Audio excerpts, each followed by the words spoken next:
The hall of Redwyke Castle smelled of damp stone and winter roses.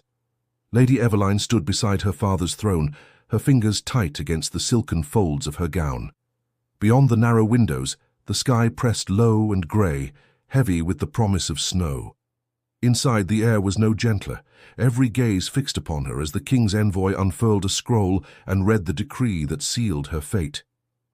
"By royal order," the envoy announced, his voice echoing like a tolling bell, "Lady Eveline of Redwyke shall be wedded to Lord Rowan of Hearthmore, uniting their houses in loyalty and peace." Peace, Eveline thought bitterly, was the word men used to chain women. Her father's jaw remained firm, but shame flickered in his eyes. She knew he had no choice. Redwyke owed debts too heavy to count, and Lord Rowan, cold, ruthless, and twice her age, had offered to erase them in exchange for her hand. She forced a curtsy, her voice steady, though her heart trembled. "The king's will is my own." The envoy smiled thinly. "So it shall be written." When the ceremony ended, servants hurried to prepare the feasting hall, and Eveline slipped away into the courtyard, the cold air burning her lungs.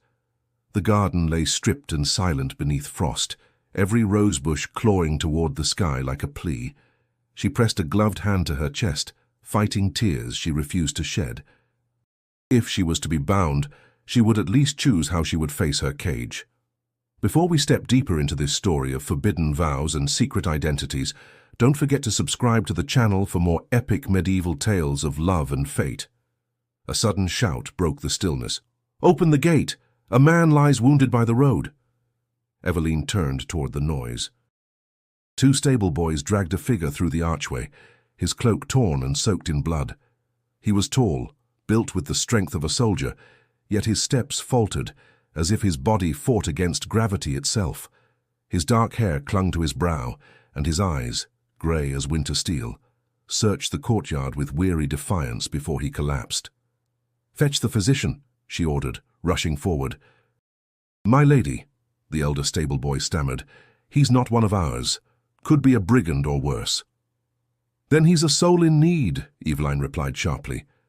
"Do as I say." They carried him into the stables, away from prying eyes. The smell of hay and horse filled the air as she knelt beside him. His tunic was torn across the ribs, where a blade had struck deep but missed the heart. She tore strips from her underskirt and pressed them to the wound, feeling the faint beat beneath her fingers. The man stirred, catching her wrist. "Why, help me." His voice was low, roughened by exhaustion and pride. "Because you were dying," she answered simply. He blinked, confusion flickering across his face. "You should not trust strangers, my lady. And yet," she said, meeting his gaze, "you're still alive because I did."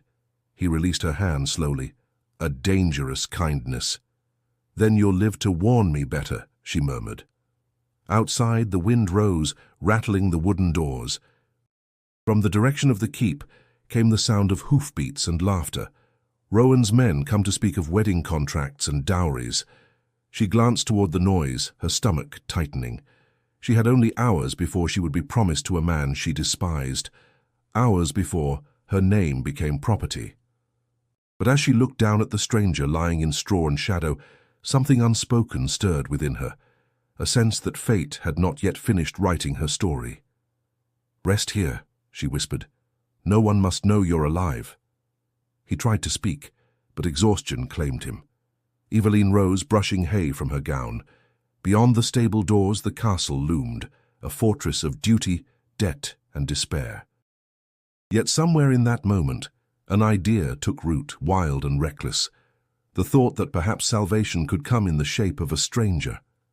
She turned back to him once more, his breath shallow but steady, and whispered, "Maybe you're the key to my freedom." The wind howled again, and Redwyke's torches guttered in their sconces, as if the world itself had paused to listen. Dawn crept pale and uncertain across the turrets of Redwyke, turning the frost on the courtyard stones to glittering shards. Eveline slipped from her chamber with a lantern in hand, her cloak drawn tightly around her shoulders. The castle still slept, save for the muffled clang of pots in the distant kitchen. She made her way to the stables, her heart pounding in rhythm with her footsteps. The air inside was cold and thick with the scent of hay, leather, and horses. In the corner stall, the stranger still lay where she had left him. The light from her lantern brushed across his face, high-boned, shadowed by a rough beard, his features both hardened and strangely noble. The wound at his side had darkened the linen wrappings she'd tied the night before. He stirred as she approached. "You came back," he said softly, his voice hoarse but steady. "I gave my word I would." She knelt beside him, setting the lantern down. "How do you feel?" "Like a man trampled by his own horse," he muttered, a flicker of dry humor crossing his lips. "You should be grateful you're breathing at all," she replied, carefully unwrapping the bandage. The cut wasn't clean. "You'll need rest." He winced as she dabbed the wound with wine-soaked cloth. "Rest is a luxury I can't afford." Eveline looked up sharply. "Then you'll die, and I'll have risked everything for nothing." A faint smirk touched his mouth. "You risked something for me?" She hesitated, aware of how foolish it sounded spoken aloud. "If my father or Lord Rowan discovers you here, they'll assume I'm harboring a criminal, or worse." "Maybe you are," he said quietly, his grey eyes catching the lantern's glow. Her pulse skipped. "And are you?" He didn't answer at once. "Not in the way they'd think." She studied him, torn between fear and curiosity. "Then tell me your name." He turned his gaze toward the rafters, the muscles in his jaw tightening. "Names have weight. Mine's been used to curse and hunt me. For now, call me Kale." "Kale," she repeated, testing the sound. "It suits you, sharp and short, like a blade." His eyes flicked to hers, a trace of amusement softening his expression. "You've a bold tongue for a lady." "I've had to learn it," she replied. "In this castle, silence is a cage." Kale shifted slightly, wincing. "Then I'll not ask you to hold yours." A fragile quiet settled between them. Beyond the stable doors the world stirred. Roosters crowed, servants called to one another, the first hints of morning life returning. Eveline listened to it all, feeling the weight of the hours pressing closer. By nightfall, Rowan's men would return to discuss her wedding dowry. She dipped a cloth in warm water and cleaned the dried blood from Kale's skin. His body bore other marks, long healed scars along his shoulders and arms, the kind earned through years of war. "You've fought before," she said. He gave a faint shrug. "Once. Against whom?" "Men who thought loyalty could be bought," he said after a pause. "Men I trusted." Something in his tone silenced her. It wasn't bitterness alone. It was grief, sharp and buried deep. "You've known betrayal," she whispered. His gaze met hers. "Haven't you?" The question struck her unguarded. "My father made a bargain with my future," she said bitterly. "And I must pay the debt." Kale's eyes softened. "Then perhaps we're both bound by oaths not of our making." For a long moment, the only sound was the low snort of a restless mare. Eveline tied off the fresh bandage and rose to her feet. "You'll need food," she said quietly, "and warmth. Stay here. Speak to no one." He caught her hand before she could turn away. "Why help me, truly?" Her throat tightened. "Because I can't bear to watch another soul be crushed by duty." Kale's fingers loosened, his expression unreadable. "Then may the gods repay your mercy, my lady." She stepped back, tucking her lantern close. "Mercy has a cost.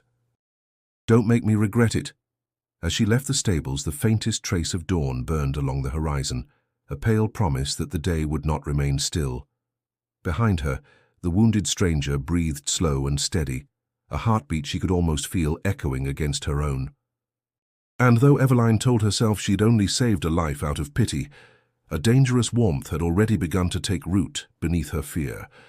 By mid-morning, the castle had shed its quiet like a serpent's skin. Servants hurried through the corridors carrying bolts of silk, trays of gilded goblets and garlands of winter holly. Every step Eveline took echoed with the sound of her own surrender. She had not slept. Her thoughts had tangled through the night. Kale's steady breathing in the stables, her father's weary face, and the cruel certainty of what awaited her. The great hall shimmered with preparation for the envoy's return. At the dais stood her father, Lord Alaric, speaking in hushed tones with Rowan's steward. a man whose narrow eyes missed nothing. Eveline approached slowly, her heart beating an uneven rhythm. "Ah, my daughter," her father said with a forced smile. "You're radiant. Lord Rowan will be pleased." "Will he?" she replied softly, folding her hands before her. "He pleases himself well enough." Alaric's expression hardened. "Mind your tongue. This marriage will restore our standing. You owe your loyalty to Redwyke." "I've given all I can to Redwyke," she said, though her voice trembled. Before he could answer, the great doors opened. Rowan's men entered first, broad-shouldered, armoured, their boots striking the stone like hammers. And behind them came Rowan himself. He was a man of power rather than grace, his thick frame wrapped in furs and gold. His smile was sharp, his gaze heavier than chains. "My future bride," he greeted, his tone dripping satisfaction. "At last, the day comes when your beauty serves a purpose worthy of it." Eveline curtsied, every movement rehearsed to conceal her loathing. "My lord." He took her hand without asking and pressed his lips to it, the gesture as cold as his eyes. "We shall make fine heirs, you and I." She forced herself to breathe. The hall blurred around her, the banners, the candles, the watching faces. Her mind darted toward the stables, where a nameless man fought to heal, hidden by her defiance. She thought of his words, "We're both bound by oaths not of our making." Something inside her snapped. "My Lord Rowan," she said clearly, withdrawing her hand. "Before any vows are spoken, there is truth to be told." Her father stiffened. "Eveline." "No, father." Her voice grew stronger, fueled by the ache in her chest. "I am already bound." A stunned silence followed. Rowan's brow furrowed. "Bound? To whom?" She drew herself upright, the echo of her heartbeat deafening in her ears. "To the man who saved my honor, to the one I chose of my own will. He bears the mark of fate, and by that claim I am his." Gasps rippled through the hall. Alaric turned ashen. "Eveline, what madness is this?" Rowan's voice dropped, dangerous and cold. "You speak treason, girl. No such man exists." Her hands shook, but she forced the lie from her lips. "He does. He came to Redwyke wounded, seeking refuge. I nursed him, and in the sight of God I claimed him as my mate." Every word was a blade. Rowan took a step forward. "Then bring this phantom here, so I may see the fool who dares steal what's mine." Eveline's pulse raced. "You'll not touch him." The steward's voice rose. "My lady, do you understand what you've done? If your claim is false—" "It isn't," she cut in, her chin lifted. "By Redwyke's laws, a declared bond cannot be broken." Her father's voice cracked under despair. "Eveline, you doom us all." She met his eyes, tears pricking but unshed. "Then let the blame be mine. I'd rather live a beggar's truth than a nobleman's lie." The hall erupted in chaos. Rowan's men shouted, demanding proof.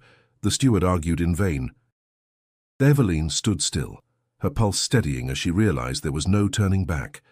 Somewhere beyond those walls, Cale still breathed, unaware that his life had just become her shield. Rowan's voice thundered above the noise. "If your mystery husband exists, bring him forth by sundown, or I'll tear down this castle stone by stone." Eveline didn't flinch. "Then you'll see him when the sun falls," she said, her tone unshaken. As Rowan stormed from the hall, the weight of her defiance settled upon her shoulders. Her father turned away, broken by what she had done. But in her heart, beneath the fear, a spark of freedom began to burn. And that single spark, she knew, would either save her or destroy everything she had ever known. The corridors of Redwyke felt narrower that day, as if the castle itself disapproved of her lie. Eveline moved through its cold passageways with a steadiness that betrayed none of the chaos churning within her. The servants avoided her eyes.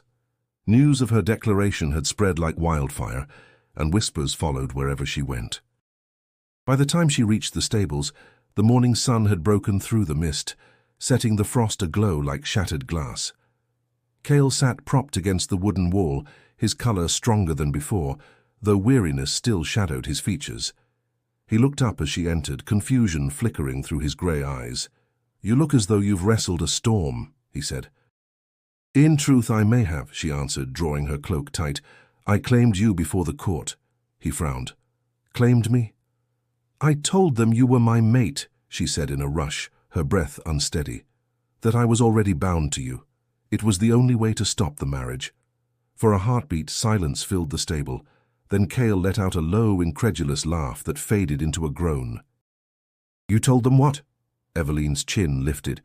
It was either that or belong to a man I despise. I couldn't bear it.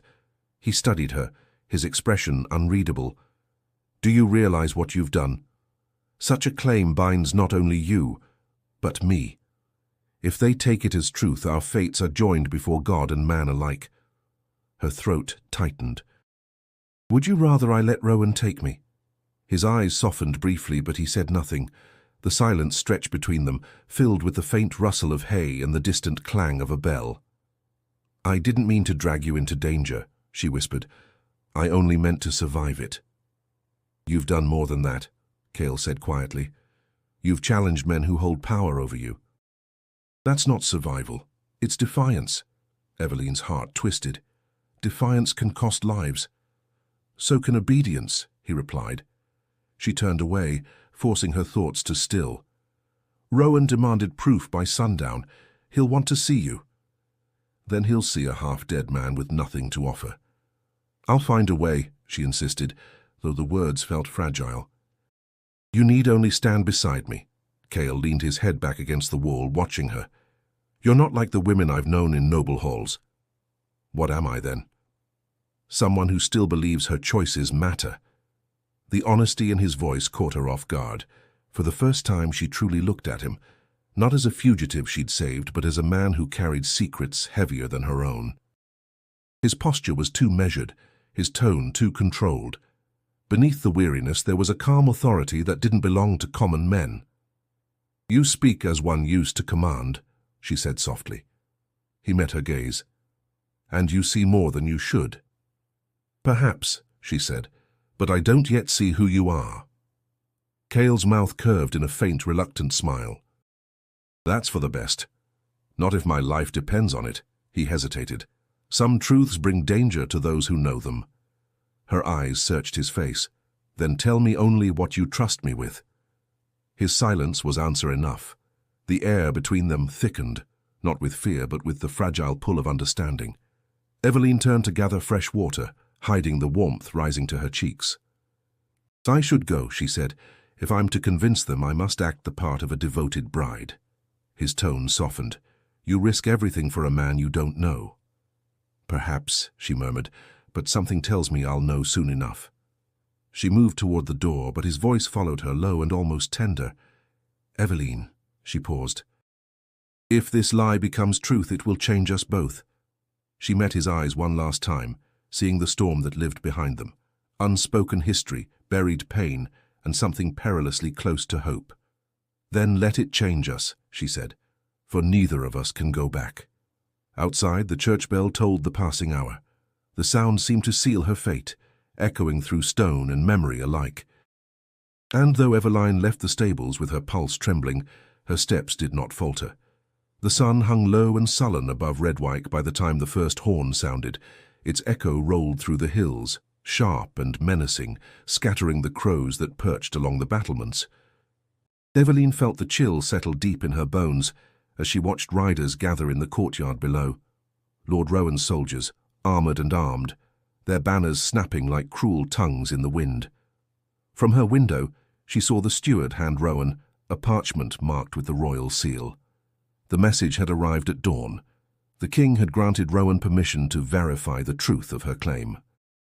In other words, to hunt down the man she had named as her husband. She turned from the window, clutching the sill. Her lie had taken on a life of its own, and it now threatened to devour them both. Your ladyship, came a low voice. Sir Aldrich stood at her chamber door, the faint scrape of his armour grounding her spinning thoughts. He had been her guardian since childhood, loyal, stern, and unflinchingly honest. They're preparing to search the grounds, he said. Rowan's men mean to find your supposed husband before sundown. Eveline's pulse quickened. Then I must reach him first. Aldrich's brow furrowed. You intend to face them? My lady, If they discover you harboring a fugitive, they'll claim treason.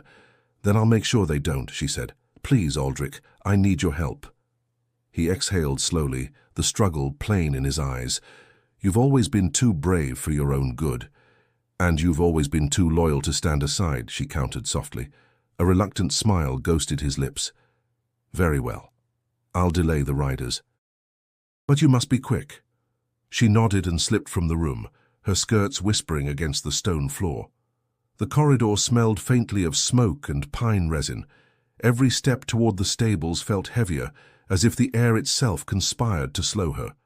When she entered, Cale was already standing, pale but steady, his wound wrapped tightly beneath a fresh tunic. He met her gaze with calm clarity, though his eyes held questions she could not yet answer. They're coming for you, she said. Rowan has the king's leave to search the grounds.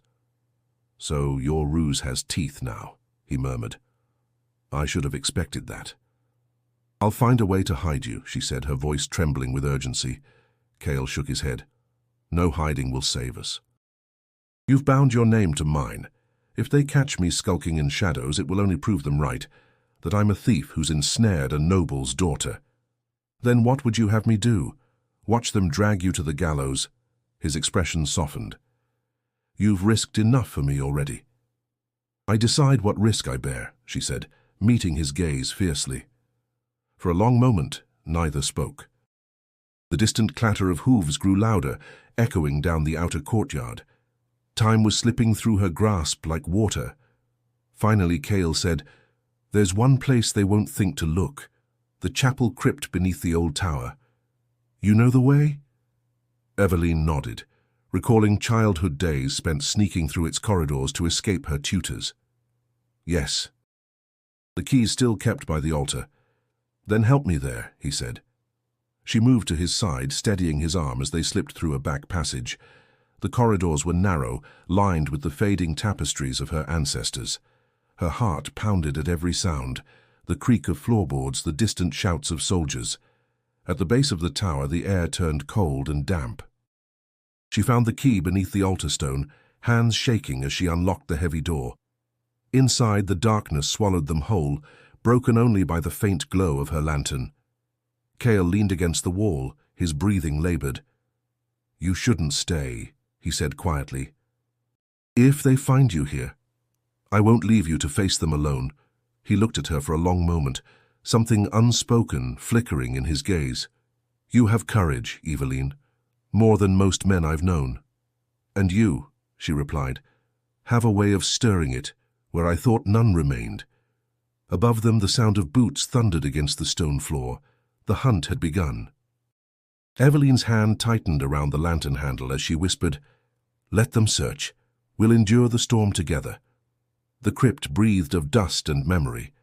Eveline sat beside Cale, her lantern flickering against the carved stone saints who kept silent watch. Hours had passed since the hunt began. The muffled clatter of boots above had grown faint, replaced by the low hum of wind slipping through the cracks. For now they were safe, but the stillness pressed against her like a warning. Cale's breathing was steadier now. He had drifted into an uneasy sleep, his head bowed against the wall, strands of dark hair falling across his brow. Eveline studied him in the dim light, her thoughts tangled between gratitude and doubt. Who was this man fate had thrust into her path? Each detail about him whispered contradiction, his bearing too proud, his speech too precise, his eyes too knowing for a wanderer. Her thoughts broke when footsteps echoed faintly above the crypt. She doused the lantern, heart racing. The door creaked open, spilling faint daylight across the steps. My lady, came a hushed voice. Eveline exhaled in relief. Aldrich, she whispered. He descended quickly, closing the door behind him. His face was drawn, his armor smudged with dirt. They've scoured every inch of the grounds. Rowan grows impatient. He's threatened to return with twice the men by morning. Eveline frowned. And my father? Silent. Ashamed, perhaps, but too afraid to defy Rowan openly. Aldrich glanced toward Cale. Is this the man? She nodded. He's the one. Aldrich studied him for a long moment, then lowered his voice. You've taken a grave risk. Do you even know who he is? I know he was dying and that I chose to save him. That's not what I asked, Aldrich said gently. A monk from the borderlands passed through Redwyke last month. He spoke of a fallen king, one who once ruled the northern packs of Brindenmoor before his own council turned on him. A man exiled, hunted and believed dead. Eveline's pulse stilled. A king? Aldrich's expression darkened. Aye, they called him Cale of Brindenmoor, the Alpha King. A leader who refused the crown's command to invade his allies. His defiance cost him everything. The name struck her like a chord, long silent. She turned toward the man beside her, Cale, sleeping in shadow, a king reduced to ruin. Pieces of his guarded words fell into place. Men I trusted, oaths not of my making, names have weight. She pressed a hand to her chest, her thoughts a storm. If what you say is true, she murmured, then I've bound myself not to a rogue but to a dethroned ruler. Aldrich's jaw tightened. And if Rowan learns that truth, he'll not rest until your blood seals his victory. Then he must never know, she said firmly. Cale's secret stays buried as long as I draw breath. Cale stirred, his voice rough from sleep. You speak of me as though I'm not here. Eveline met his gaze, startled. You heard? Enough, he said quietly. His eyes, clear, despite fatigue, found Aldrich. The monk spoke truth. I am the man they hunted, though that crown brought me nothing but loss. Aldrich inclined his head with wary respect. Then my lady's compassion has entangled her in royal peril. I never asked for her mercy, Cale said. Eveline's temper flared, and yet you've taken it all the same. Their eyes locked, his steady, hers burning.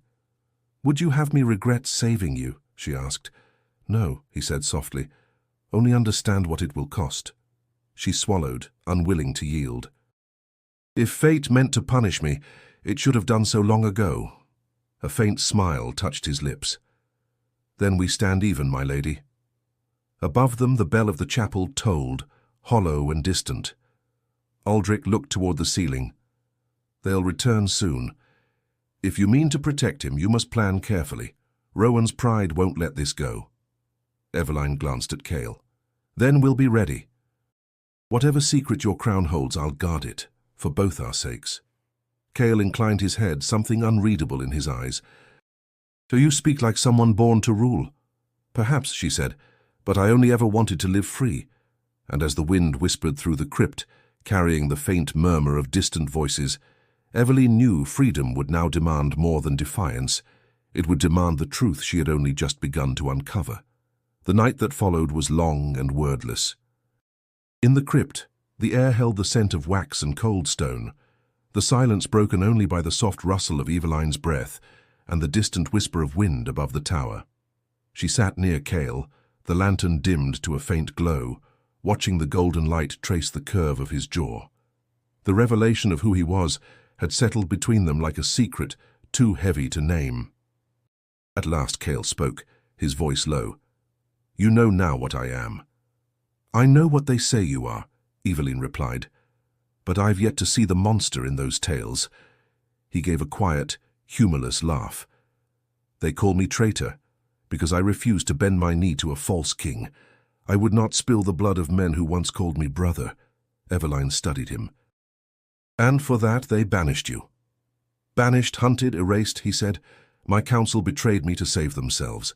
They gave my crown to a coward who bowed to the throne of England. I lost my people that day, and with them, the man I was. His words carried the weight of years, each syllable lined with grief. Eveline's heart tightened, her anger stirring not for him alone but for the cruelty of power that devoured the good, along with the guilty. You still speak like a king, she said softly. He turned toward her, eyes catching the flicker of light. And you still speak like someone who's never learned fear. I've known fear, she whispered. I just stopped letting it rule me. For a long moment they said nothing. The silence held a fragile understanding, a tether drawn tight by circumstance and something deeper neither dared name. Finally, Cale said, You shouldn't have claimed me. The moment my name is spoken, you'll become their target. Then let them come, she said. I've lived my life pleasing others. For once I'll stand for what I choose." He studied her, the hardness in his gaze melting into reluctant admiration. "You remind me of my sister," he murmured. "She once told me courage isn't born in bloodlines. It's born in the moments we decide who we'll protect." Eveline's throat tightened. Did she survive? His silence was answer enough. "I'm sorry," she said quietly. He exhaled, rubbing a hand across his face. "You owe me no sorrow, you owe me nothing at all." Her voice softened. "Then why do you look at me as if I've stolen something from you?" His eyes lifted to hers, sharp and raw. "Because you make me remember what I swore to bury. Hope, trust, the thought that there might still be something worth fighting for." Eveline's pulse quickened. "Then fight for it. Fight for yourself." He shook his head. "If I rise again, the realm will burn. The lords who betrayed me still hold the north, and Rowan serves their greed. They'll use you to draw me out." "Then let them try," she said, her voice trembling but firm. "You said once that obedience can kill." "I'll not obey fear any longer."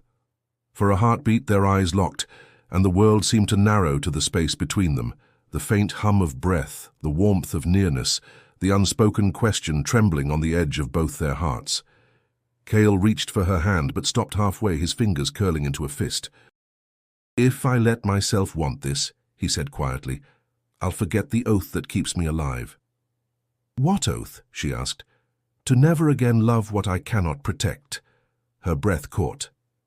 "And if love itself could be protection." He looked at her as if she'd spoken a prayer he'd long forgotten. The air between them thickened with something unsaid, fragile and fierce.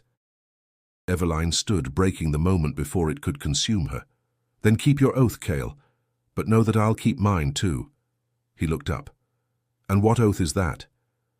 "To never let fate decide my heart again." Above them, thunder rumbled faintly beyond the hills, the first warning of an approaching storm. Eveline turned toward the sound, her voice steady, despite the tremor in her chest. "Whatever comes, we face it together." Cale's reply was a whisper. "Together, then." The summons arrived 2 days later, sealed with the king's crimson wax. Eveline unfolded the parchment with trembling hands as her father's steward announced that all of Redwyke's household was commanded to attend the royal feast in Hearthmoor. Her stomach tightened as she read the elegant script, its language soft but its meaning clear. The feast was not merely a celebration, it was an inquiry, a test of her so-called union. Rowan's influence had reached the throne itself.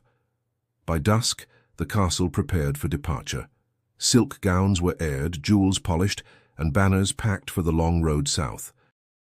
Eveline's reflection stared back from the mirror, a woman veiled in obedience but with defiance simmering beneath the surface. Aldrich entered quietly, adjusting his cloak.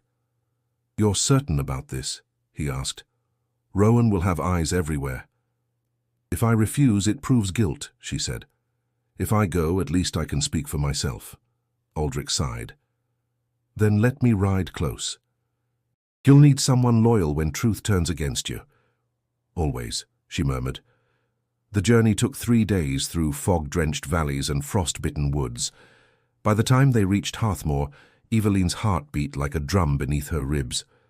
The King's Hall rose from the mist, all marble and menace, its torches burning crimson against the grey sky. Inside, music and laughter swirled like perfume. Nobles danced beneath banners stitched with gold, their smiles sharp as blades. Eveline entered beside her father, her head held high, though she felt every gaze upon her. Whispers fluttered like birds in her wake. The lady who claimed a stranger, the defiant daughter of Redwyke, the woman who shamed a lord. At the dais, Lord Rowan stood among courtiers, his smirk unmistakable. "Lady Eveline," he greeted smoothly, bowing low enough to mock. "I feared you'd hide behind your phantom husband." "I hide from no man, my lord," she replied, forcing calm. "Nor do I owe you proof of my vows." "Proof will come," he said, voice dripping with promise. "It always does."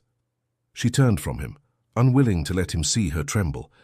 Her father murmured something about diplomacy, but the words faded beneath the rising hum of conversation. She felt trapped in a cage of silk and music. Every noble smile hid calculation, Every toast carried judgment. From the edge of the crowd, a figure caught her eye. A servant in simple brown carrying a tray of wine goblets. He moved differently from the others, his steps measured, his gaze alert. When he passed near, she caught the faintest hint of familiarity. Her pulse stilled. "Cale," she breathed. His eyes met hers briefly, grey and piercing beneath the shadow of his hood. Then he bowed his head like a dutiful servant and continued past. Relief and fear warred within her. Against all reason, he had come. Later, as the feast wore on, she slipped away from the hall, following the narrow corridor that led toward the gallery. There, hidden from the crowd's laughter, Cale waited beside a column, his disguise flawless. "You shouldn't be here," she hissed. "If they see you." "They won't," he said quietly. "But I couldn't let you face this alone." Her anger melted into something gentler. "You risked everything." "So did you," he replied. "We're past pretending safety now." She looked at him, her chest tightening. "Rowan's watching, the king too. They mean to expose us." "Then let them look," he said. "I've hidden long enough." Eveline shook her head. "You don't understand. If they learn who you are," his hand brushed hers, fleeting but fierce, "then they'll see a man standing beside his wife."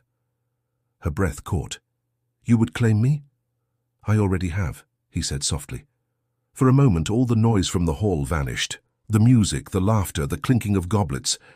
Only his voice remained, steady and certain. Yet before she could speak, the echo of footsteps sounded down the corridor. Cale drew back into shadow, and Rowan's steward appeared at the archway. "My lady," he said, eyes narrowing, "the king wishes your presence." Eveline gathered her composure. "Of course." As she followed him back into the light, her heart thundered, not from fear, but from the knowledge that the masquerade was cracking. Truth and deception now walked the same floor, and before the night ended one of them would fall. The first light of dawn crept over Hearthmore, washing the city in pale silver. Eveline had not slept. The echoes of the feast still lingered in her mind, the probing gazes, the veiled questions, the way Rowan's smirk had deepened each time her composure held. Now in the quiet after the revelry, unease clung to her like frost. She stood by the window of her chamber, watching the mist curl above the courtyard. Somewhere out there, Cale was hiding among the servants, risking his life to keep their secret intact.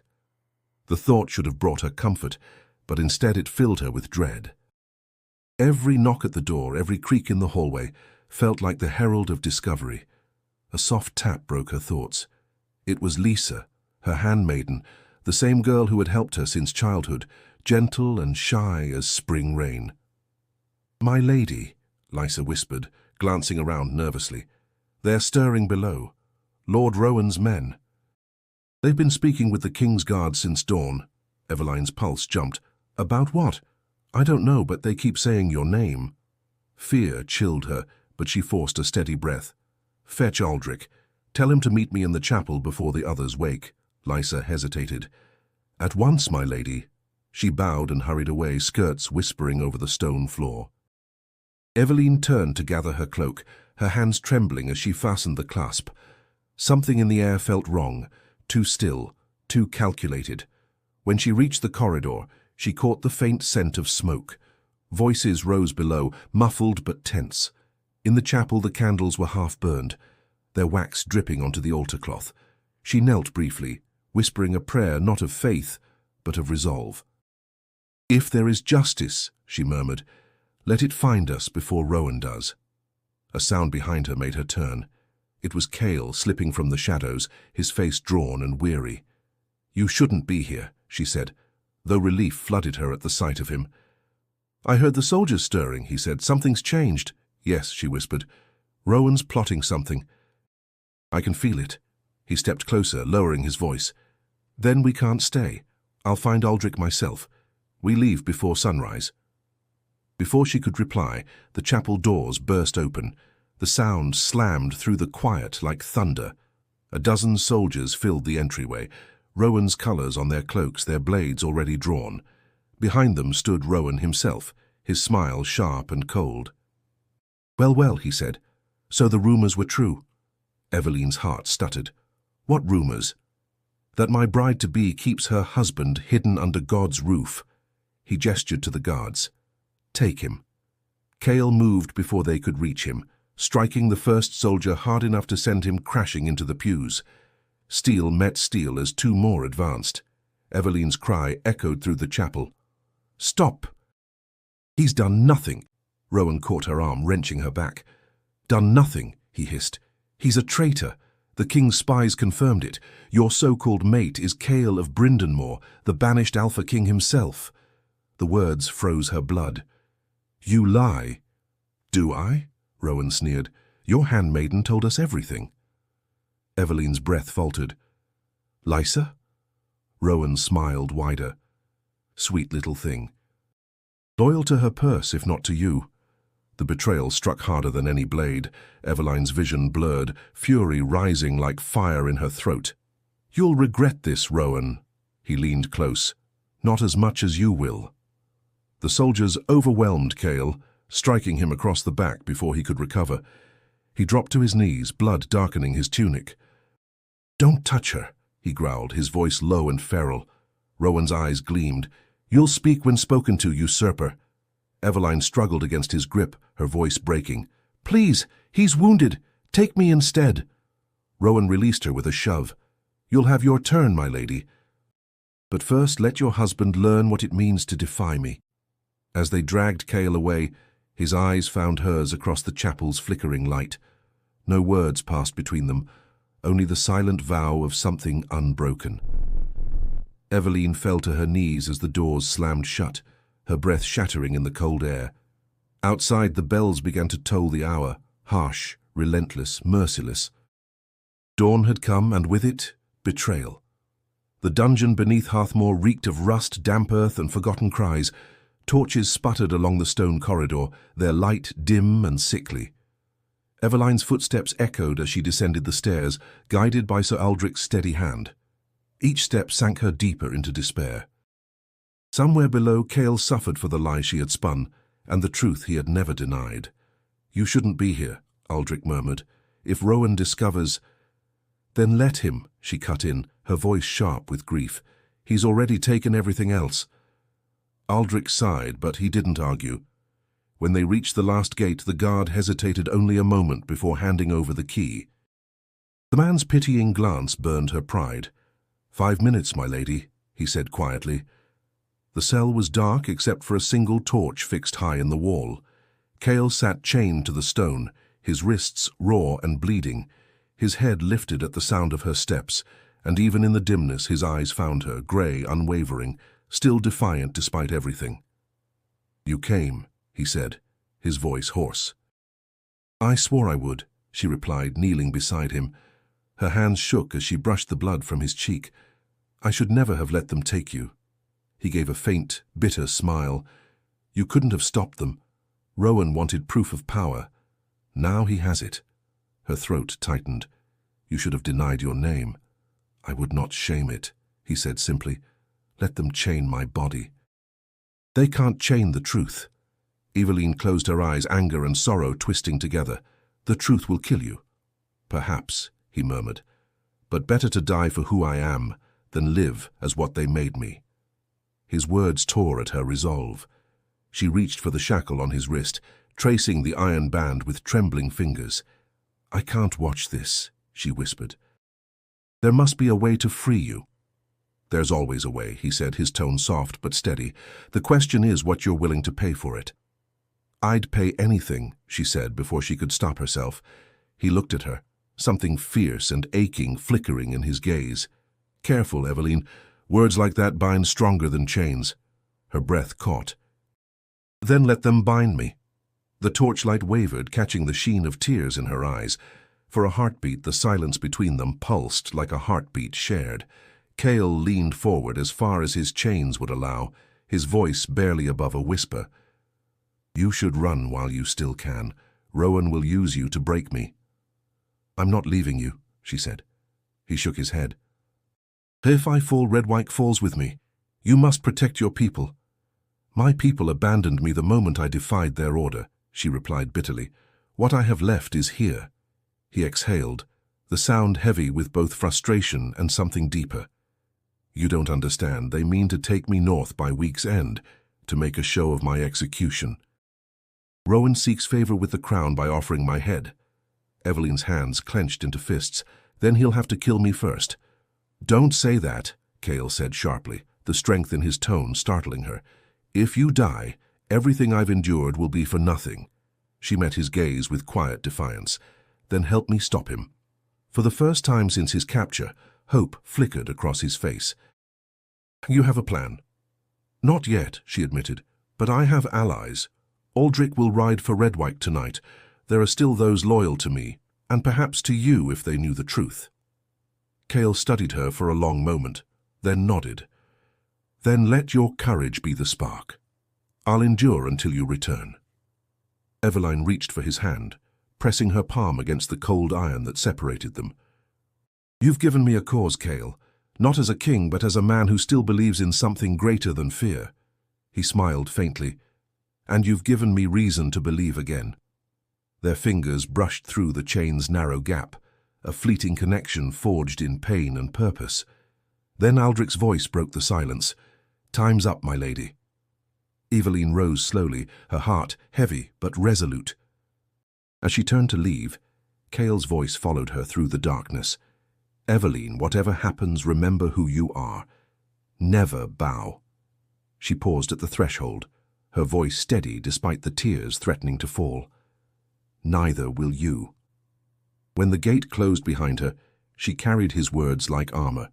The path ahead would demand more than courage, it would demand rebellion of the heart. The night before the convoy was set to leave for the north, Redwyke's halls were heavy with the silence of deceit. Eveline stood by her window, her hands trembling over a folded scrap of parchment. The map Aldrich had drawn for her, every route marked, every guard shift noted, every breath of freedom mapped between heartbeats. Outside, the wind howled across Hearthmoor's ramparts, shaking the torches until their flames danced wild. She pulled her cloak tighter and turned as Aldrich entered quietly, his armor muted beneath a servant's cloak. His eyes were grim, his loyalty unshaken. It's done, he said. The gate near the western tower will be unbarred. The guards think they're hauling crates of grain. They won't expect us. And Cale, she asked, still in the dungeon. But I've bribed the watchman, he'll look the other way once. Eveline nodded, her breath shallow. Then we move now, before dawn betrays us. They slipped through the corridors, their steps soundless on the cold stone. Eveline's mind raced with fragments of memory. Cale's voice in the dark, the promise in his eyes, the weight of the chains she'd sworn to break. The air smelled of rain and iron as they descended. At the dungeon door, Aldrich drew a key from his belt. Once this starts, there's no turning back, he warned. There never was, she whispered. The lock gave way with a dull click.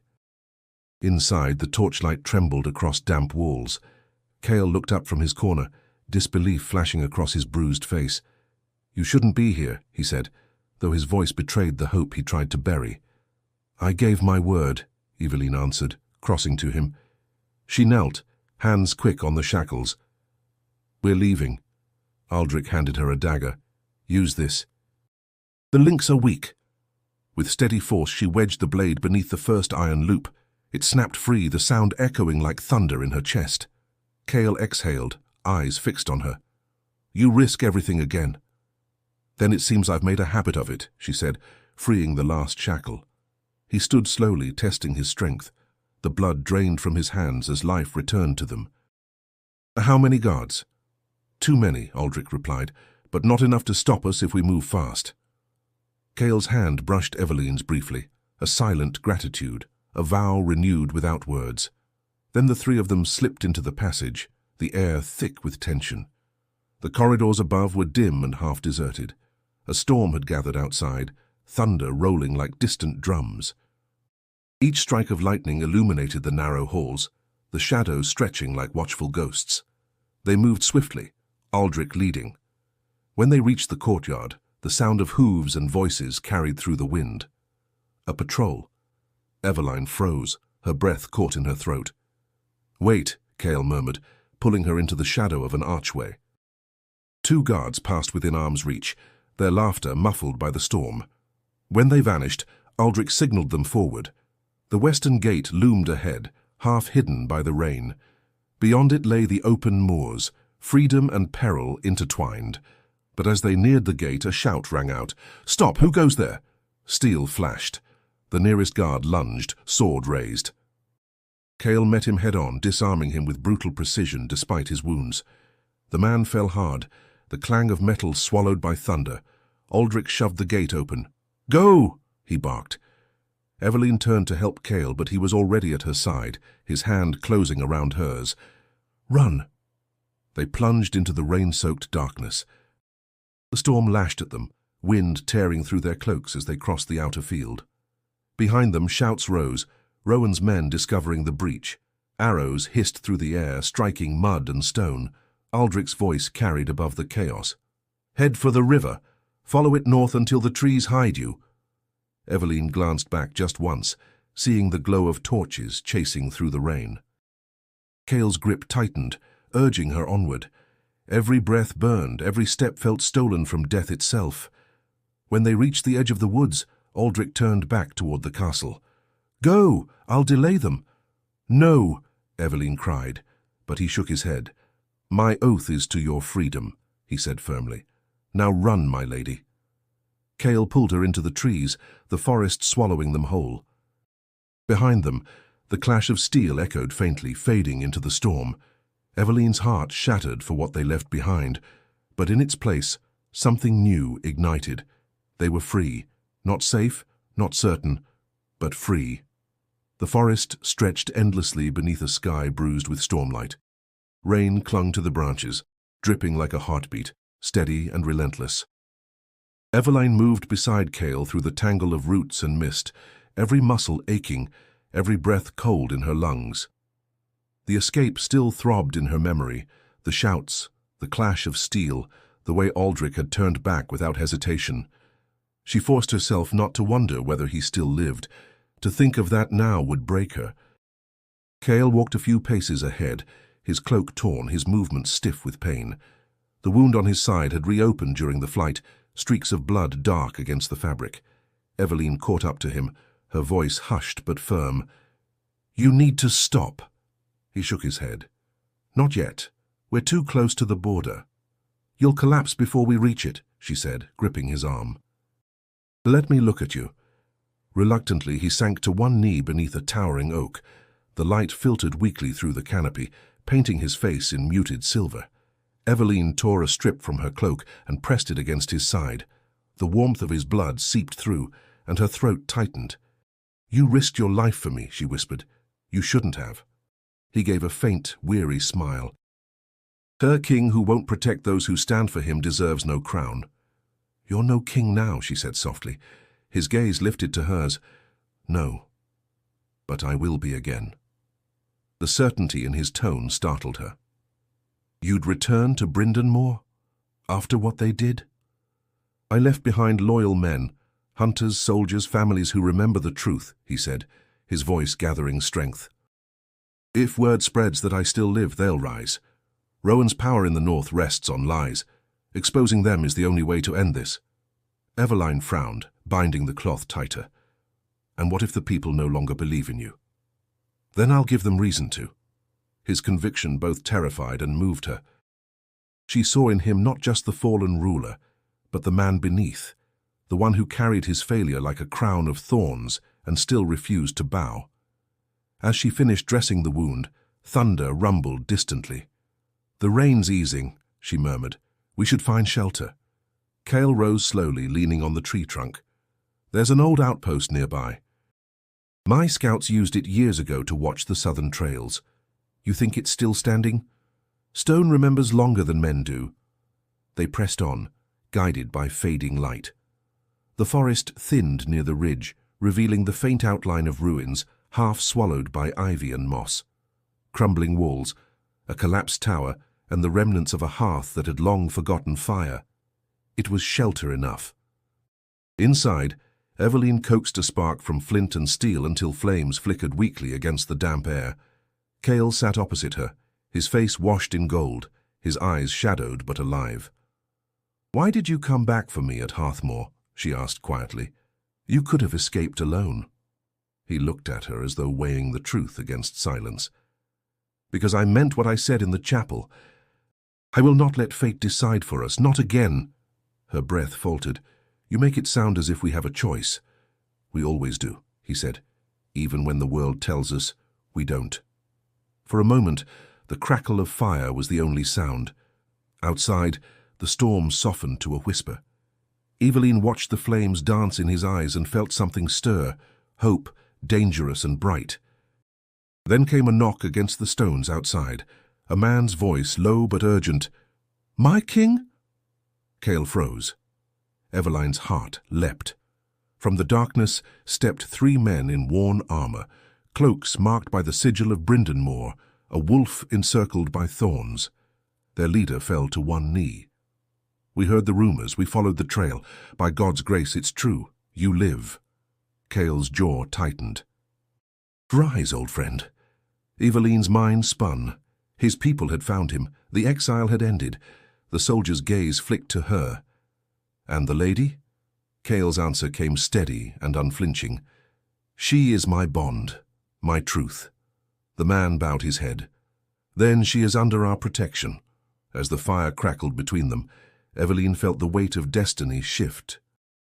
The shadow of the king had returned, and with it the storm to come. The wind that swept across the northern plains carried the chill of prophecy. Brindenmore rose before them, its towers scarred by war, its banners replaced with Rowan's crimson crest. From the ridges beyond the valley, Eveline watched the city that had once been Cale's, now strangled by tyranny. The men who had found them, old soldiers of the fallen king, waited silently for orders, their faces carved by years of exile. Cale stood apart, his cloak whipping against the wind, the ghost of his kingdom mirrored in his eyes. "They hold my city like thieves hold treasure," he said, "but stone remembers its master." Eveline drew closer, her voice quiet. "You mean to take it back?" "I mean to free it," he replied.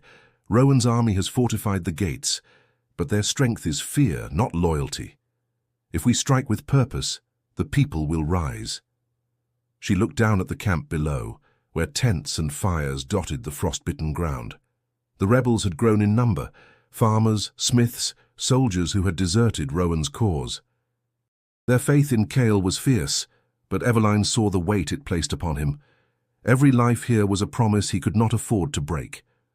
"Will they fight for a man they believed dead?" she asked. He turned to her, his expression softening. "They'll fight for hope, and that's what you've given them." Her breath caught. "Me? When you stood beside me, even knowing the danger, you became more than my shield, you became my vow." Before she could reply, a horn's low call rolled across the valley. Scouts returned, breathless, mud on their cloaks. "Rowan marches from the east," one shouted. 200 men, maybe more." The air shifted, sharp with urgency. Cale's soldiers straightened, hands gripping their weapons. Cale looked to his captains. "Ready the lines. We hold the ridge until dawn, then we take the city." Eveline moved with purpose, helping gather supplies, binding the wounded from skirmishes fought days before. The smell of steel and smoke hung heavy, yet beneath it a current of resolve surged, an unspoken promise that this night would not end in silence. When darkness fell, torches flared like stars across the valley. The storm of battle built slowly, first in whispers, then in drums. Eveline stood beside the healers, her hands trembling as she prepared bandages, her eyes flicking to the ridge where Cale's banner, black and silver, unfurled once more. Rowan's forces descended with the thunder of hooves and the hiss of arrows. The clash was brutal, echoing across the plain. Cale moved through the fray like a shadow, his blade a flash of conviction. For every strike he dealt, another man rose beside him, shouting his name as if calling back history itself.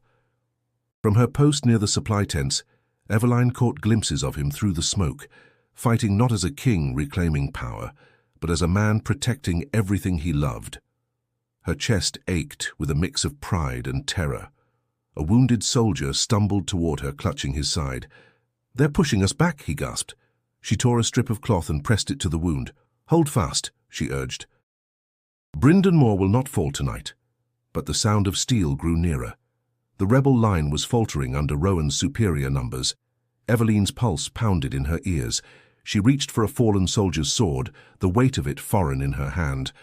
Before fear could root her in place, a figure burst through the chaos, Rowan himself, his armor glinting with the fire's reflection. His gaze locked on Cale across the field, hatred burning like a forge. "The Ghost King returns," he shouted. "Let's see if he bleeds like a man." Their swords met in a cry of metal. The battle seemed to still around them, every strike a reckoning years in the making. Eveline watched, frozen, as Cale's strength began to wane. The wound from his imprisonment had not healed, and Rowan fought with the fury of pride wounded. Eveline's voice broke through the noise. "Cale!" He turned at the sound, just enough for Rowan's blade to cut deep along his arm. Pain flashed across his face, but he did not fall.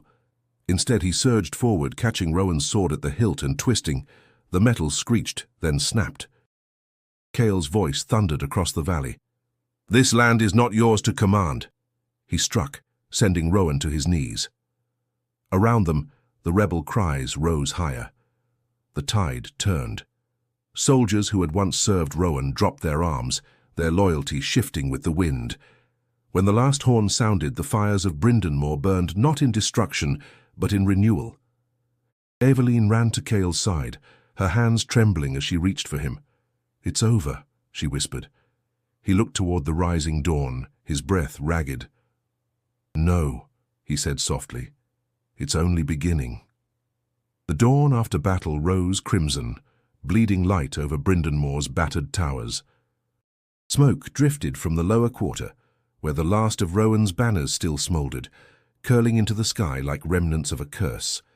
The city had been reclaimed, but peace had not yet found its way into the hearts of those who had fought for it. Eveline walked through the courtyard where soldiers tended to the wounded. The air was heavy with the scent of ash and iron. Every corner of the castle whispered of sacrifice, of lives given to return a crown to the man now standing at its gates. Cale stood before the old citadel, his shoulders squared beneath a torn cloak. The people of Brindon gathered slowly, their faces a mixture of awe and disbelief. Word had spread overnight, their king had returned, not as a conqueror but as a man who had bled beside them. An elder stepped forward, his voice trembling. "We thought you dead, my lord." "Death would have been mercy," Cale answered, "but mercy does not rebuild kingdoms." A murmur rippled through the crowd, part reverence, part fear. Eveline watched him closely. The firelight painted his face in golden shadow, and she saw the battle still raging behind his eyes. Later in the grand hall, the council gathered around the stone table that had once borne Rowan's seal. Its surface was scarred from years of deceit, but it now carried only truth. Cale's captains stood with heads bowed. Eveline took a place beside him, not by command but by choice. One of the younger men spoke first. "The people demand justice. Rowan's loyalists must hang." "No," Cale said.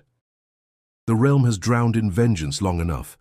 Let them live under the law they betrayed. The sword cannot heal what hatred has torn." His words settled heavily over the chamber. Eveline felt a pulse of pride in her chest, though she saw doubt flicker in the soldiers' eyes. Mercy, they believed, was weakness, but in Cale's voice it sounded like strength. When the council dispersed, Eveline lingered. "You lead them not through fear," she said quietly, "but through faith. It's what sets you apart." He turned to her, exhaustion softening his features. "Faith alone cannot rebuild walls or feed the hungry." "No," she said, stepping closer, "but it can rebuild hearts." Cale studied her, his gaze searching. "You speak as if you've known this burden before."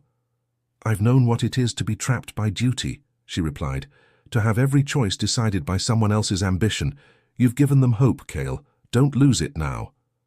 For a moment, silence lingered between them, an intimacy forged through shared wounds. Then he reached for something at his belt, a circlet of dark silver, its edges dulled by age.